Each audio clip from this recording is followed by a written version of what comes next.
the COVID bump is actually one that buyers dismiss a lot. You know, we had like a once in a 100-year pandemic situation going on.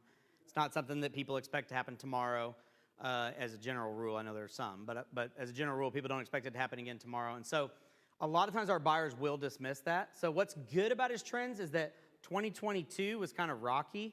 Now things are trending back up. So when we start thinking about from a sellability process, it's like, oh, this is great. We like to do a lot of year-over-year comparables. So if you think about 2023 versus 2022, he's going to have a nice trend where things are improving and looking good. And then when we get to the parts about COVID, when the buyers start asking about that, we're like, hey, I know it was way up here, but that was a strange time. A lot of times they'll dismiss that if it's that kind of reason. In terms of valuation, like we haven't dug into the actual P&Ls, is what I'll tell you on a valuation call. If you call me or Pat, we'll tell you the same thing. We haven't seen everything, but based on what I've heard, you know, he's got $1 million in EBITDA.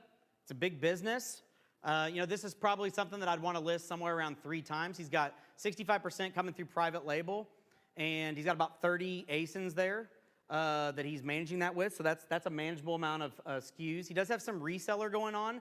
Reseller is usually trading at a little bit lower multiple, but I think that they're trending more towards private label.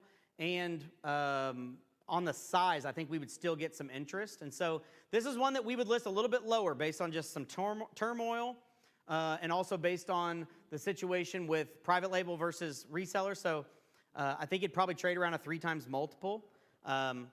If we get a 3 times multiple, I'd probably say to you, like, hey, would you be okay if we listed it at like a 2.99 just because it's kind of nice to get the optics there, plus inventory. But then, you know, one question that we were talking about today is, you know, what's your interest level in selling? 0. So here's the thing. That's not a bad answer for us. So if you're sitting there and you're thinking, like, I'll give you a perfect example. I sold a finance site this year at a 5.62 multiple. It was a $3.5 million deal in the finance space, a content business. The guy called me, said, hey, I have no interest in selling. First thing he said to me, I have no interest in selling, but I kind of like to know, do you mind spending the time? And I was like, no, that's what we do. We go through the process. All I did was explain him. I didn't sell anything. I just did exactly what I've been doing with you guys. We went through his business. We explained it. When we got to the end, he was like, I really appreciate the time. 2 weeks later, he came back and said, hey, I'm done. I'm ready to sell.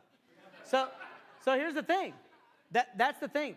Charles doesn't want to sell, and I think that's great. And I will tell you, like, this is going to sound like, how does this guy ever make a living if he says this? If you have a business that you enjoy working in, that's profitable, that you think has a bright future, why would you ever sell it?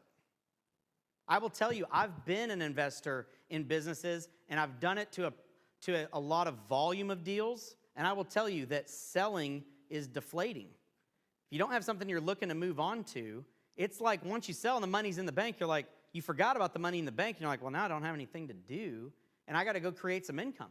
Yeah. You know, so if you enjoy running your business, if you think your prospects in the future are bright, keep going. But you can still call us, and we would still love to talk to you about it because you should know, what is my opportunity cost? Everybody needs to know, what could I sell for? Is it sellable? Because that's an important question to answer.